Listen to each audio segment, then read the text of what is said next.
This is The After Party, live with Kim McAllister. Pick a couch, grab a drink, and settle into the conversation.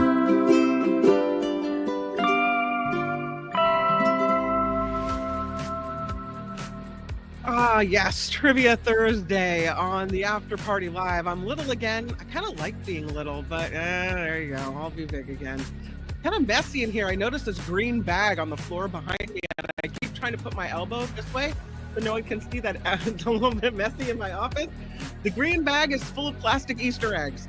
The Easter eggs have landed back in my office to be filed away for next year. And so the Easter mess is upon me again. Yeah, the party is starting. So thank you for being here. Thank you for your patience. I had to look it up too. I thought, what the heck are quolls? Never even heard of this animal. I don't know. They're back. I guess they're an endangered marsupial, and there's been this big program to make sure their numbers are come back up, and now they've been released. So we'll get into that story and give your kids chores. Yeah, come clean mom's studio, right? Get your butts in here and clean it up. I can hardly get them to clean their room. Are you kidding me? Come on.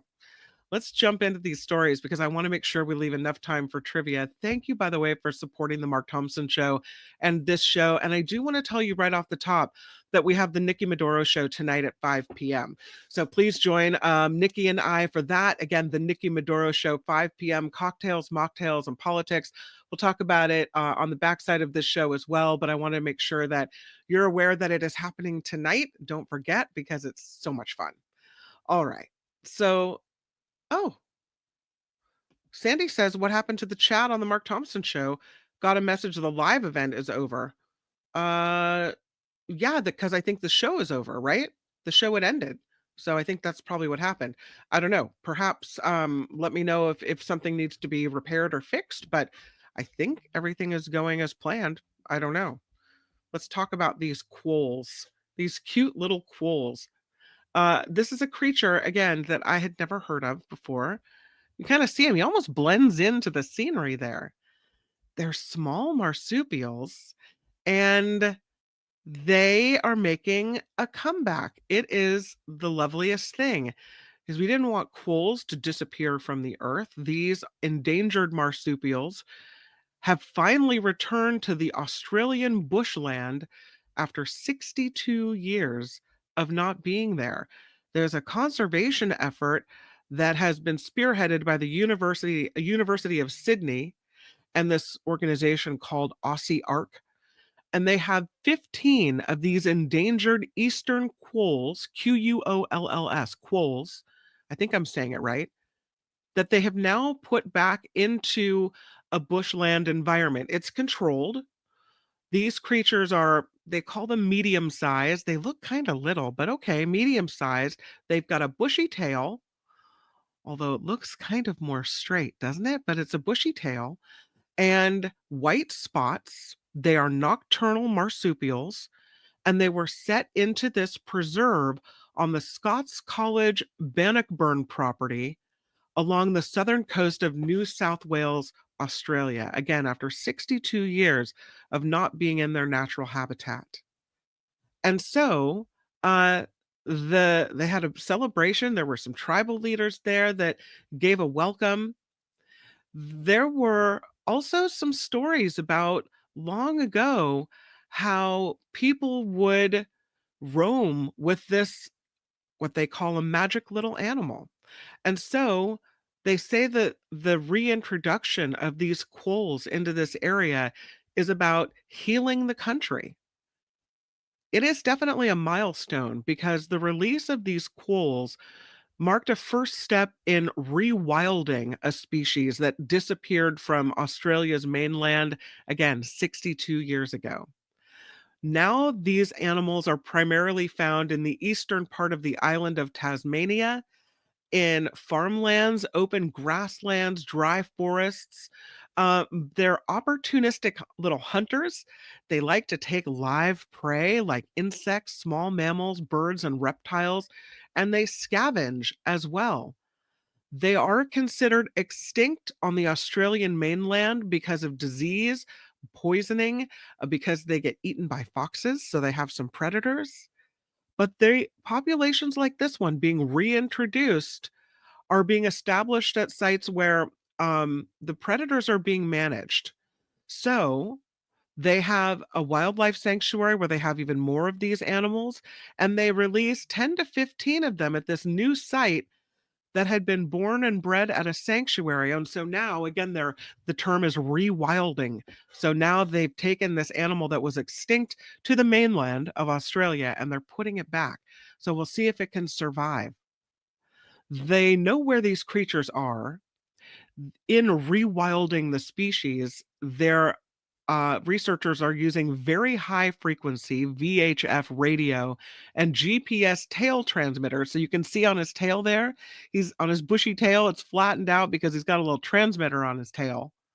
They've got cameras all over the place, a network of 54 camera traps, and they will do quarterly cage trapping to collect data and monitor these quolls, make sure they're doing well, and to look at the ecology of these species. What happens when they're back in the wild? They're trying to better understand the quolls because they've been absent from this ecosystem for so long. Last year, there were 4 quolls released into a botanical garden area as well. So the quolls are back. I have to say, it's kind of cute. Not that I want to see one rolling through my house, but they're very cute. Glad they're back in the world. I have another cute creature to show you. And this one involves a zedonk. A zedonk is a cross between a zebra and a donkey. And one of them got away and now caught on camera. Check it out. You can see the zedonk. There he is, coming right through. Hi, zedonk. Mm, he got free and now he's been spotted on the ring camera. Let's go back to the zedonk. Wanders into the shot. Oh, you can't see it. Wanders into the shot and wanders right back out. Yep. Mm-hmm. The donk, to take the picture down. The zedonk that was on the run is this hybrid animal that left this Michigan farm and was caught on a home security camera. They did not expect to see a zedonk on the ring camera. So the police were called out on reports of what was initially thought to be a zebra or maybe a donkey. They didn't know which, blocking traffic on local roadways. And they found that this animal was this hybrid. The father was a donkey and the mother a zebra. It's not to be confused with a zonkey, which is a zebra for a dad and a donkey for a mom. Did you know there were all these terms? This zedonk escaped from a farm. It was in a pasture, and it was initially reported when police arrived that it had escaped from the farm known for producing these hybrid animals. And they say they do have occasional escapees, which is just part of livestock farming.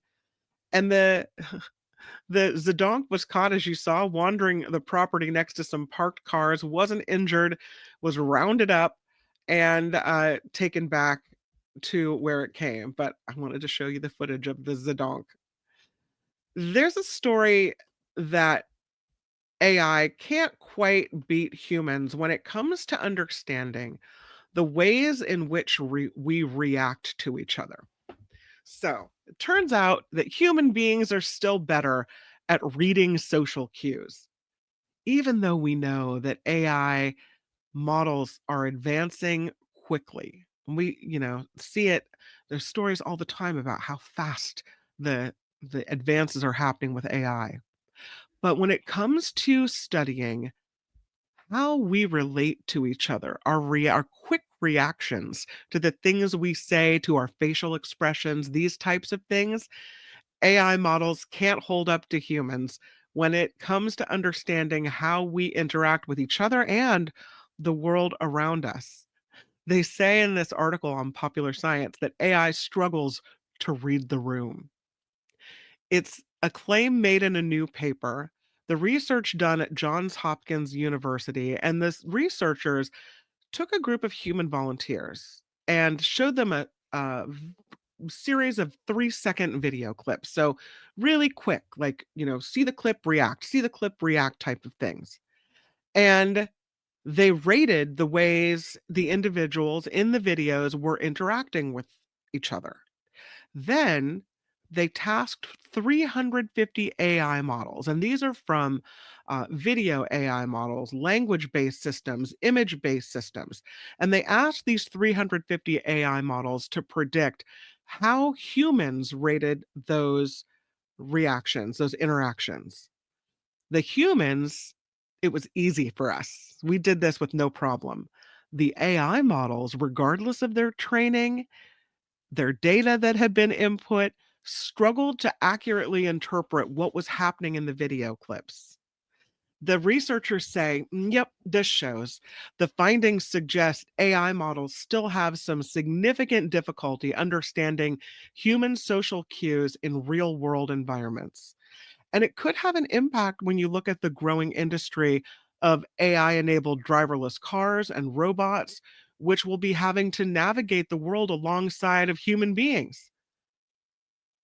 The lead author of this study from Johns Hopkins says anytime you want an AI system to interact with humans, you want to be able to know what those humans are doing and what groups of humans are doing with each other. And it highlights how a lot of these models really fall short on being able to do that.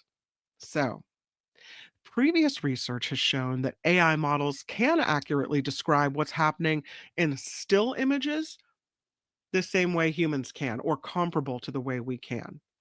So, this study was trying to see, is that still the same for video? And that's where they fell short. So, yeah, the human beings all gave similar answers as to what was happening in the video. And then the AI models were asked the same thing. They failed to demonstrate the same level of consensus as the human participants. They perform better at still images than video models. They were trying to apparently analyze captions that were already pretty descriptive, but it got bogged down by that. So something we're better at still. There's hope for the human species yet. I saw this article in SF Gate about birthday trees. And of course, every time you see this, and I thought, is it a scam? Are they just trying to get me to put my birthday in? But no, there is a I call it a PR, uh, public relations campaign, I guess you could say, to embrace trees in San Francisco. And it coincided with Earth Day. There were some people that thought in the lower hate at the Merchants Association, listen, we should promote trees in San Francisco. That there are 100 new trees being planted in the neighborhood. So it's time for us to embrace trees. We'll do it as part of Earth Day. So they came up with this idea to see if you have a tree that was planted on your birthday. The article is in SF Gate. And I was going to here put this link in the chat in case you want to see if you have a birthday tree in San Francisco. So the thing is, the idea is that you input your information. There's the link. You input your information to see if you have a tree that was planted on your birthday, day, month, and year. And then it'll tell you where that tree is located. And you can go out, you can wrap your arms around the tree and have a birthday moment of love with a tree in San Francisco. That's kind of a cute idea. A lot of trees being planted. And so I thought I would just look. Do I have a birthday tree in San Francisco? I was interested. And I found that no, I do not. Wait, where's mine? No. It says, oh no. Oh no. You don't have a birthday tree in San Francisco. There is some trees planted on your birthday in other years, but you don't have a birthday tree. So I don't have a birthday tree. However, I did note that this one is Julia's. Julia has 11 trees in San Francisco that were planted on her birthday. So we could go around and find the birthday trees. And again, they give you, how many trees were planted on your birthday, how many trees were planted on your birthday, but maybe not your year type of thing. And then they give you a map as to where all those trees are located. So Julia had 11 trees. I had none. Jacob had two trees planted on his birthday. So we can go see those trees as well. Did you do it? Do you have birthday trees? Yeah. Uh, you can ask questions. Um, I thought it was interesting. Yeah, it's tree huggers, says Rev P. Come on. I love a tree, a birthday tree, the same one. You know what's interesting about seeing a tree planted the same day you were born is to see how big it is, right? It makes you feel really old when you see that a tree. There was a redwood tree that we planted in my mom's backyard, and I must have been 19, and I got this tree as a gift. I think it was maybe 18. This is a graduation gift, and so we planted it in the corner of her yard. It got so big that a couple years ago we had to cut it down because the neighbors were concerned that it would fall in a storm. And I mean, it was a huge redwood tree. So it's always interesting to see those. Anybody have a birthday tree? No? Phineas has a forest in Israel. That's nice. My tree would be old growth, says Jim. No birthday tree for Nullifidian. Yeah, me neither. I didn't have a birthday tree either, but I thought it was fun to look. All right, let us move on to this story, which I thought was sweet. Also saw this in SF Gate. I don't know about you. I think a lot of us are from the Bay Area. Not everybody. We got Cranky Charcoal over in the UK and some people in like Debbie and other states, but a lot of us are in the Bay Area. And when I come home after I've been traveling somewhere and I see the plane fly over the Golden Gate Bridge, see the Bay Area in the distance, it feels like home. When I see the fog covering the towers as heading toward the bridge, it feels good and welcoming and like home. And so when I saw this story, I was touched that even though they're decorating with the Golden Gate Bridge, I thought, what a nice thing to do. This is a mall. It's located in Thailand, and they're celebrating different regions of the world on different stories of this mall. And again, the story comes out of SF Gate. And I thought this was so interesting. This is a very busy mall. Again, it's in Thailand. And you see the Golden Gate Bridge. They have a cable car, 2 stories dedicated to San Francisco. This is a huge mall. There's 7,000 shops and it's 10 stories high and there's an IMAX theater. And I love that they did this themes on each floor from different cities around the world. At Terminal 21, they say it's a huge airport themed luxury mega mall on this major thoroughfare, and they're giving honors to San Francisco. They've got 9 floors connected by the longest escalator in all of Thailand, and they have travel destination themes around the world. They have a Roman plaza, they have a Tokyo floor with a massive 10-foot tall waving cat. They have sumo statues. They have a floor dedicated to the UK with a red phone booth and double-decker bus. And here we come up to San Francisco. And I thought this was great. So they have the Golden Gate Bridge here that you can see. And then they have also a pretty big cable car. I don't think you can get on it, but it's there. Look at you can see the homage to the wine country as well. Well, that's pretty cool. If I were in Thailand and came across this, it would make me feel, I think, a little bit more welcome. It is a nearly full-size California Street cable car replica on a turnaround. They have a giant Dungeness crab right above the restroom in this area. They have a they pay respects to Chinatown. They've got a Chinese sign, and, of course, a big sign that says, "America." This has been around for a while, it's not new. Where it's new to me because I just saw it in SF Gate. But they say the San Francisco floors are the busiest ones in the mall. They have, the Pier 21 cashless food court. They have remember Swenson's ice cream? Apparently, they have a Swenson's ice cream there. So, pretty cool. There also is a Las Vegas floor with a Golden Gate Hotel and Casino. There's an Indian floor, all kinds of things. So, yeah, I thought that was pretty cool. I like that the Golden Gate Bridge is represented somewhere else. Here's a story about marijuana use among teens. I have a friend, his name is Ngayo Bilam. He's an advocate for marijuana use, and he knows a lot about the subject. And he told me once when I expressed concern about how legalizing marijuana had led to more abuse of it by teenagers. And you see, marijuana vapes and kids getting their hands on it because it's all more accessible. And he goes, listen, you treat it like alcohol.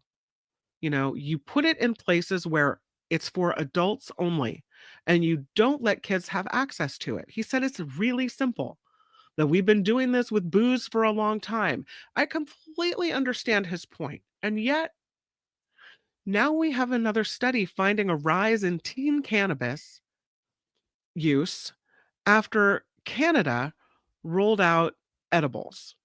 I think this is to be expected. And again, it happened here in America. No foul on Canada. I think this is just something that happens when you introduce these things. So the study shows that teen cannabis use, I should say, significantly rose in parts of Canada after edibles were legalized. There was a 26% increase in teen cannabis use in the provinces that began selling cannabis edibles and extracts in 2019. The use of edibles alone jumped 43%. The story comes out of a report from researchers in JAMA Network Open. That's the journal it's published in. And the thought is that the products that have cannabis in them, like chocolates or candies or even sodas and drinks, are more appealing to teens. And that is bringing concerns with how the legalization of these things can influence our young people in the United States and in Canada.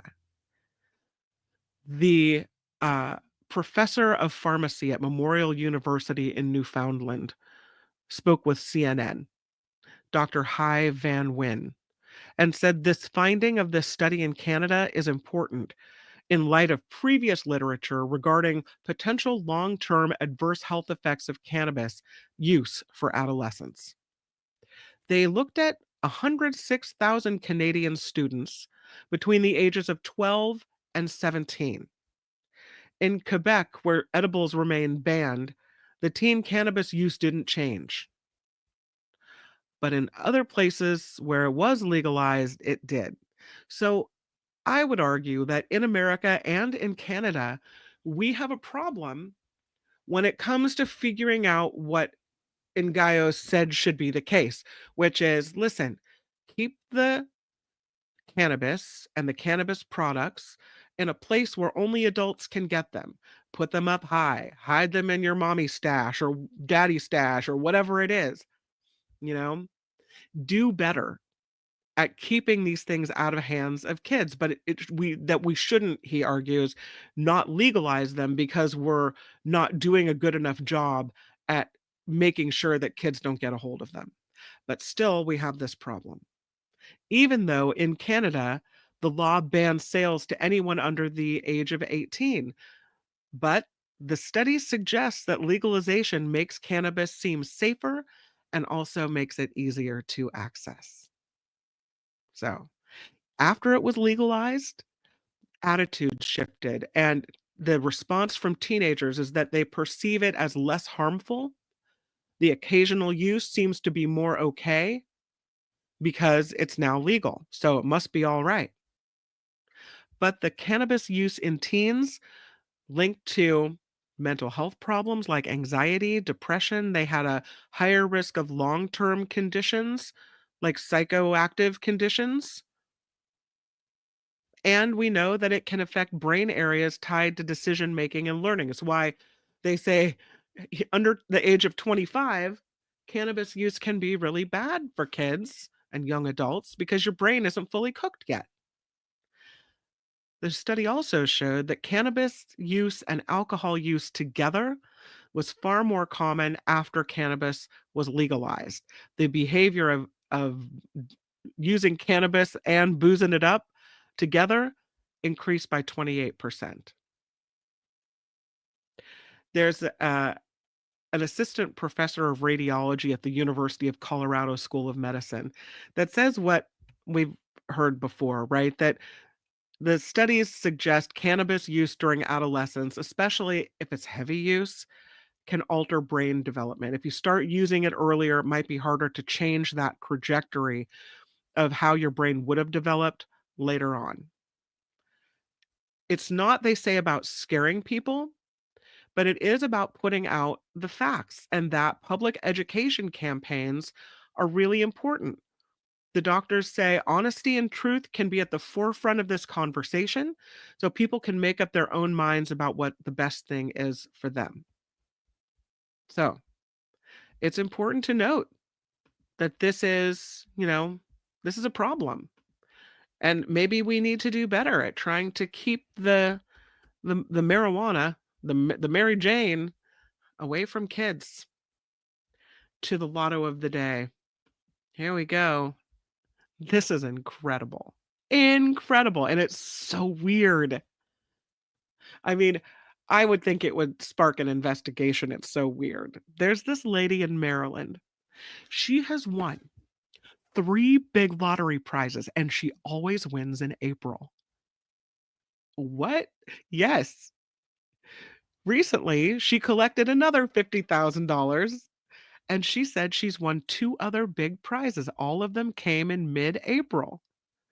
She told the lottery officials in Maryland that she bought her money bags scratch-off ticket from Howard's Pub and Deli and was delighted to see that it was another $50,000 in her pocket. She said, "I do buy these scratch-offs pretty often, and I do pretty well," she said. "I was thinking about my 2 biggest wins as we drove to the store," on the day she won the 50,000, "and I realized both of them were in April, and now a third." She said, "That's crazy." She won a $10,000 prize 5 years ago in mid-April, and then she won a $20,000 prize 2 years ago, again in mid-April, and now a $50,000 prize in mid-April, and she said she's in disbelief. "I couldn't believe what I was seeing. I stared at it. I couldn't wait to get home and tell the family." And she said the reality is sinking in. Every morning since she won the 50K, she said she wakes up for a moment and thinks, "Was that a dream?" And then she smiles, knowing, "Nah, that really did happen." Come on. 3 wins in 3 different years, always in mid-April? Come on, that's so weird. So weird. It turns out that early menopause could be a warning sign for future age-related brain decline. This poor lady in the picture, I'm telling you. The good news for me is, and I know this is TMI, is it's not applicable. I keep waiting for this to be over. It's like I feel like I'm being punished. Like I'm waiting for it to stop, and it's like the Energizer Bunny. It's just not slowing down.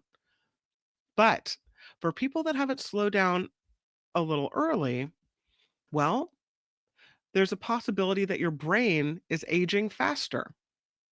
Here's a study published recently in the journal Alzheimer's and Dementia.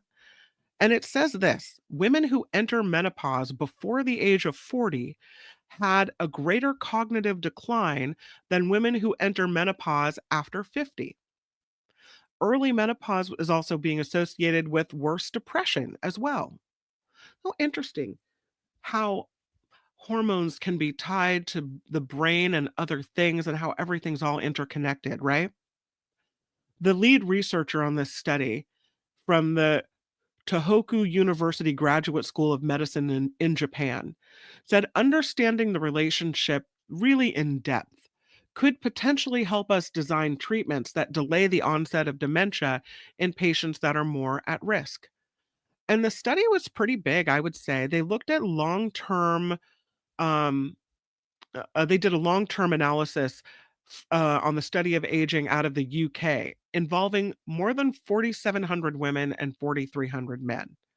And they said women who entered menopause early, again, that's before or around 40, tended to experience a more dramatic decline in their thinking and in their memory skills than those of us who had menopause occur in middle age. And they said the links stuck around even after they accounted for the potential effect of depression on the women's brain health as well. So, when looking for associations, they said they wanted to rule out as many other modifiable risk factors for dementia as possible. They and they did. They said since early menopause increases the risk of depression, I didn't know that, which then increases the risk of dementia, they had to control for that factor to determine if early menopause in and of itself was a direct risk factor. They said women who entered menopause around 50 or after 50 wound up with better cognitive function than men of the same age. And then they looked at hormone replacement therapy used to treat menopause symptoms, and they said that really had no effect on women's brain health. So, what they've surmised here is that the results imply that women who experience early menopause may constitute a sex specific or gender specific high risk group for cognitive decline that may not be necessarily attributed to depressive symptoms compounded by menopause. As always, they are going to need some more research to determine this, but I thought that was interesting. All right, we'll end it with before we start trivia with I think some really interesting pictures to celebrate the Hubble telescope.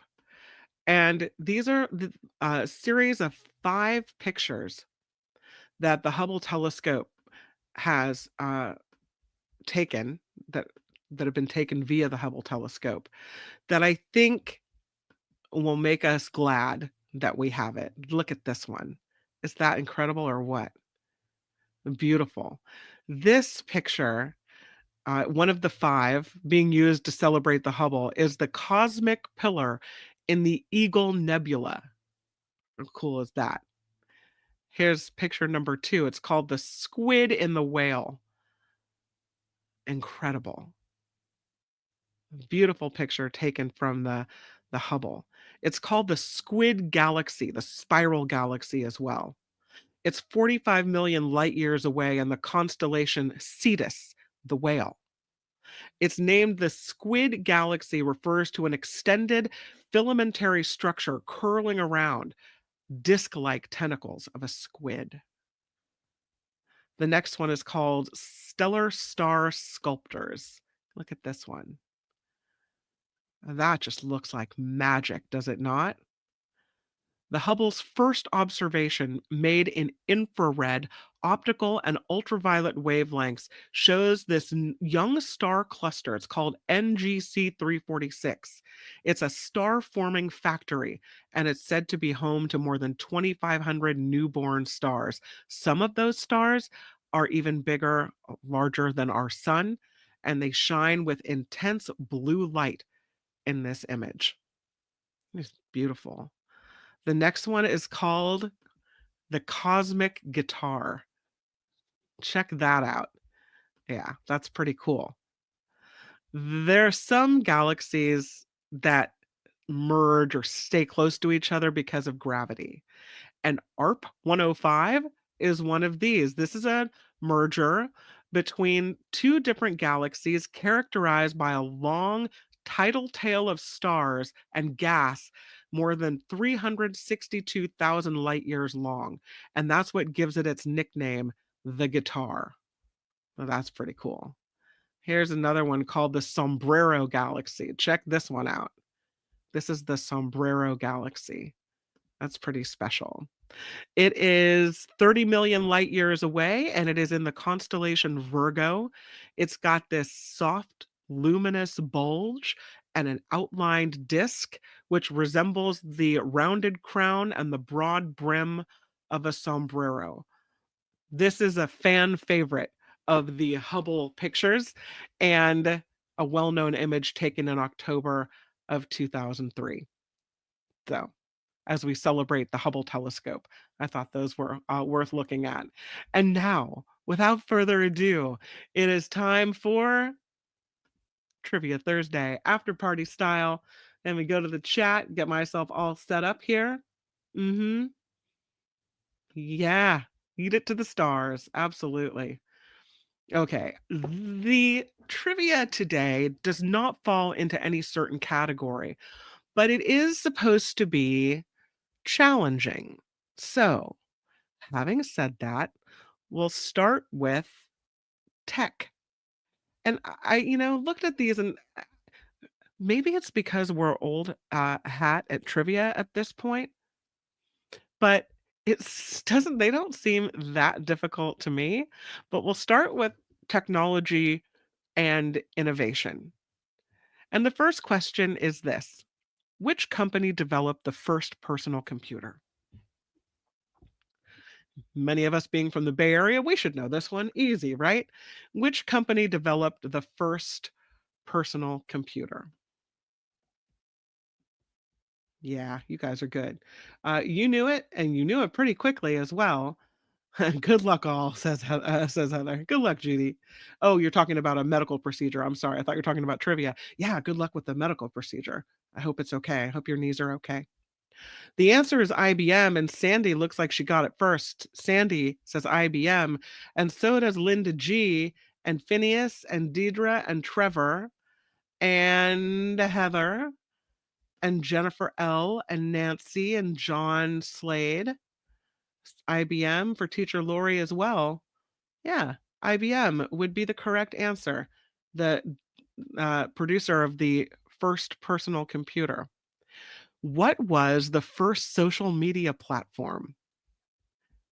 I hadn't heard of this before. What was the first social media platform? You know what it was? Hmm. I would have thought that too. Deidre writes MySpace, and that's what I would have said.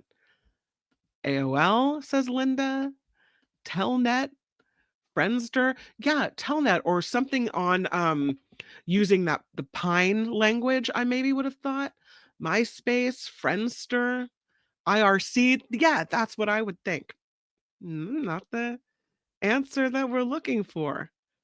Heather has it. It's called 6 Degrees. Did you use it? I've never heard of such a thing. All my life, I never heard of such a thing. 6 Degrees, known as the first social media platform. Mm-hmm. Yeah. Heather for the win on that one. Yeah, I had no idea. The next one. What was the first video game ever created? This might surprise you. It surprised me. What was the first video game ever created? Pong. That would have been my answer as well. Oh, Heather had it in college. 6 Degrees. You're a groundbreaking trendsetter, Heather. I would have answered Pong as well. It's similar to Pong, but it's not called Pong. And it was developed in the 1950s, the first video game. Uncle Jim says Space War. Pong, a lot of Pong. Tetris, that was my game. Love Tetris. I play it every day with the dishwasher. Tetris. The answer to this question is it's called Tennis for Two, so kind of like Pong, right? But it was developed in 1958. I think Pong was developed in the 80s for Atari. So I don't think it's the same game, but I think it's similar in nature.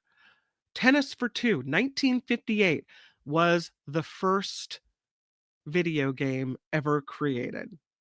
Now we know. What year was the first iPhone released? You remember? What year was the first iPhone released? Yeah, it does sound similar to Pong Gordon as I take a sip of my Coachella Valley vanilla iced tea. Mm, life is good over here. The first iPhone, when was it released? The answer, teacher Lori pops up with it, is 2007. The first iPhone was released in 2007. Good memory. Oh, I think Linda George had it as well. Yeah, look at that. So Linda's had it, Sandy had it, and teacher Lori had it. 2007 is the answer. Nancy V, Eileen. Well done. Next one. What does the acronym URL stand for? And we look at it as, what's the URL? As in, what's the website address? Right? What's the name of the website? But what does URL actually stand for? I know you guys will get this one. That's right. Trevor says it's a universal resource locator. The answer is uniform resource locator, but that's pretty close. Uniform, as Phineas says, uniform resource locator. Yeah, universal resource locator. Uniform, not universal. John Smith has it. Or is it? John Smith has it. Yeah. Universal something, says Nancy. You are close. You are close. Yeah. All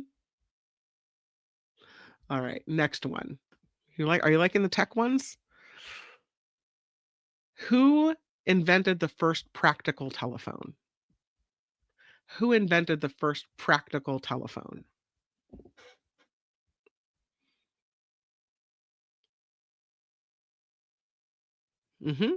It was Bell. Alexander Graham Bell. Deidre first to the punch with this one. It was not George Santos. Gordon has it. William Martinez has it. Yes, that's the answer. Calvin has it. Sandy as well. Alexander Graham Bell, yes. Eileen, Phineas, Jennifer L., and Zero Sum all playing to win today. Very well done. What programming language was developed by James Gosling at Sun Microsystems in 1995? This is for the real techies among us. What programming language was developed by James Gosling at Sun Microsystems in 1995?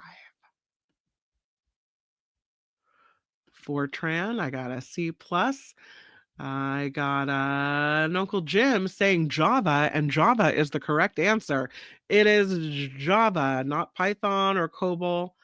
It is Java. William Martinez has Java, and William's also correct. Rev, Java. Yepper. Gordon has Java.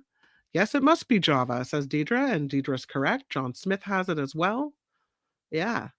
Fortran says Phineas says Fortran was pre-1990. And COBOL is much older. It was Java in 1995. So there you go. I'll give you an easy one. This is about who can type the fastest. Are you ready? Who's considered the founder of Microsoft? Who's considered the founder of Microsoft? Let's see what pops up the first. Who is the founder of Microsoft? Or considered to be the founder of Microsoft? Oh, they all popped up at the same time. Look at that. You guys all know this one. That was an easy one. Yeah, Sandy. Yours came up first on my screen. Sandy has it, and Phineas, and William, and John, and I love how you guys are like, Bill, BG. Linda has it, and Rev, Uncle Jim, yeah, Teacher Lori. That's right, Nullifidian. Bill Gates is considered to be the founder of Microsoft.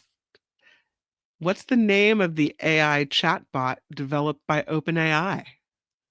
The name of the AI chatbot developed by OpenAI. We talk about it a lot on this one. The name of the AI chatbot developed by OpenAI is called... Judy has it. Oh, we'll go back a little, scroll back a little. Deidre has it. GPT, Chat GPT is the name of it, and that would be correct.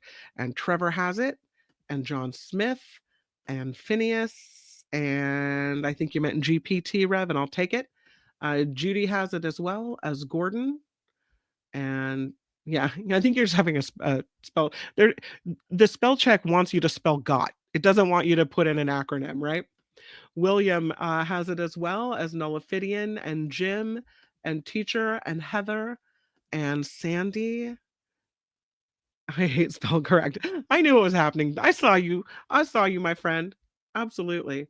Yeah. Uh, Chat GPT is the correct answer. So there you go. Here's a few other questions. The In which year was the first iPad released? In which year was the first iPad released? So we know that iPhone was first released in, what did we say, 2007? What about the iPad? What do you think? You guys got this one. Sandy says that was 2010. And Sandy's right. It was 2010. And Zedra has it. Deidre, because that's Zedra. Look at me. Deidre has it as well as Gordon and William and Teacher Lori. And yeah, good job. iPad in 2010. Now we know. This one seems easy to me. As easy as the telephone. Who invented the light bulb? And then we can be done with tech. Who invented the light bulb? The light bulb. Light bulb? Not John. No. Yes, it was Thomas Edison. And it looks like Uncle Jim typed the fastest on that one. So Uncle Jim has it, and John Smith has it, and Gordon, as well as Judy and Heather, and Linda, and Eileen, and Sandy, not Tesla, Jennifer L., Nancy, Teacher Lori. Well done. We'll do a few more questions, I think. How about we go to, what do you think? Should we do literature and books, or should we do science and nature? Let's do science and nature. What is the chemical symbol for the element tungsten? The chemical symbol for the element tungsten. You guys knew it right away. Uncle Jim says it's W, and Uncle Jim is right. So Uncle Jim had it, Heather had it. It's tungsten. W is what I'm looking for on that. Tungsten is correct. What is the process by which plants make their food? What is the process by which plants make their food? Seems easy, but when you have to come up with it right away like this, maybe not so much. John says it's photosynthesis. John Slade is right. And so is Heather. Photosynthesis is correct, sir. You've got Donald with it, and Uncle Jim coming forward with it, and John Smith has it, and Nancy, and Sandy, and Rev, and William. We had a discussion at my kitchen table last night about why plants turn brown when they die. That what happens to the chlorophyll that is green? Why does the green color change?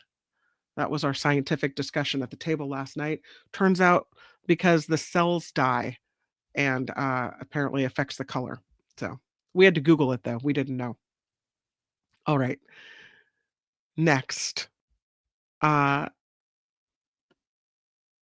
many moons does Mars have? How many moons does Mars have? Bonus if you can name them. Uncle Jim says Mars has 2 moons. Uncle Jim's right. So is John Slade. And so is, you guys, lots of you knew this one. So is Nullifidian correct. And John Smith is correct. Heather knew it. Judy knew it. Sandy did too. So did William. 2 moons for Mars. I named them Fred and Ethel, says Trevor. I like those names better. Nullifidian says it's Photos and Deimos. Correct. Heather says Phobos and something else. Yeah, the 2 moons of Mars are named Phobos with a B and Deimos, Deimos. Here's some trivia questions that are supposed to be difficult, but you will make short work of these, and then we'll wrap it up. Who is the first woman to win a Nobel Prize? Bonus if you can tell me in what category she won. Who was the first woman to win a Nobel Prize? Uncle Jim got it. It is Marie Curie. Deidre also gets it, as does Sandy and Phineas and William. And yes, bonus goes to John Slade, who says physics. That is correct. Nancy V has it as well. And Nullifidian has it. And Heather has it. Physics. It was in physics. Eileen has it as well. Curie. And Linda. Curie. For x-rays. Yep. Curie in physics. Rhonda has it too. Well done. Okay, here's another one. Again, this is supposed to be difficult. This is from the section in History and Politics. Which U.S. president signed the Emancipation Proclamation? This one I don't find to be challenging. This is what they consider hard trivia? Come on, people. Really. Lincoln, says Uncle Jim, and he is correct. Yeah, everybody has Lincoln. I'll just go down the list here quickly and flash up all the right answers. You guys, so many right answers that'll be hard to name them all. Look at that. Yeah. Well done. Lincoln is the right answer. What was the first country to give women the right to vote? What was the first country to give women the right to vote? Bonus if you can tell me what year. Don't Google it. No Googling. Deidre says it was England. I've got an America. I've got a France. But Linda is the one who is correct. It was New Zealand, the first country to give women the right to vote. That was New Zealand. Yeah. I wanted to be Luxembourg, but it wasn't. Yeah. Linda says New Zealand. I will tell you the year was 1893 when New Zealand gave women the right to vote. So, who was the first monarch of the Tudor dynasty? Who was the first monarch of the Tudor dynasty?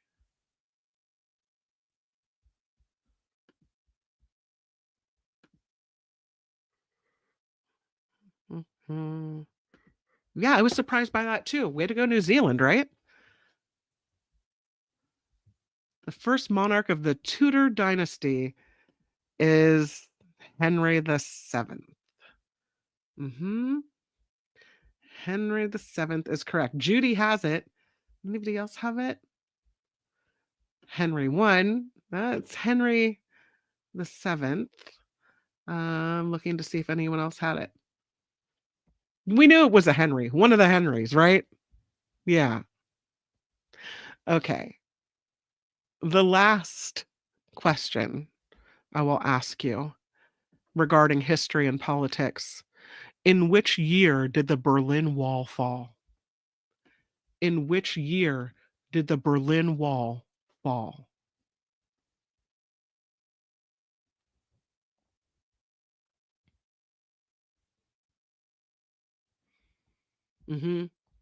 Yeah. You guys are looking good on this one.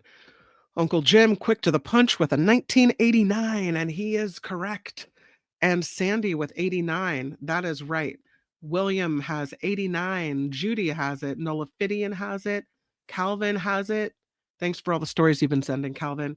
Rev has it as well. Teacher Lori has it. Thank you for your stories as well, Teacher Lori. 1989, says Heather. Yipper. Phineas. Yep, 1989 indeed. I remember it very clearly, says Sandy. 1989. And thus ends Trivia Thursday. I hope you had some fun with me. I know I had a great time with you. In no time at all, I'll be back on YouTube along with my good friend Nikki Maduro. We'll hear how her son's play went, and then we'll talk some politics as we have a little bit to drink.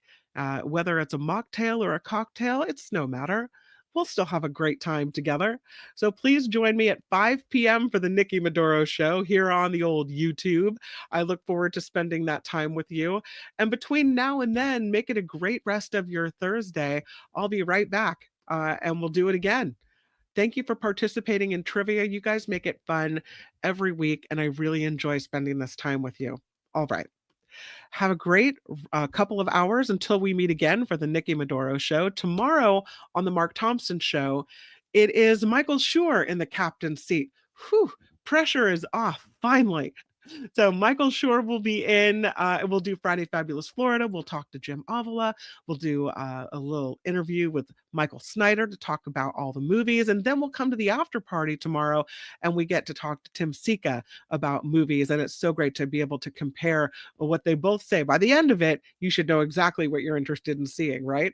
All right, I'll see you back here for the Nikki Maduro Show at 5 p.m. But until then, check your birthday tree. See if you've got a tree to go hug. And I'll meet you back here on YouTube. Bye, everybody. The After Party Live would like to thank the following contributors and viewers like you.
This is why we do what we do, Rev, right?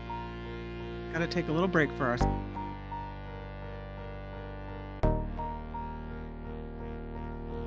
Right back at you, Sandy. Thanks, Lori. I'm not gonna lie, it's always anxiety inducing, so I appreciate that.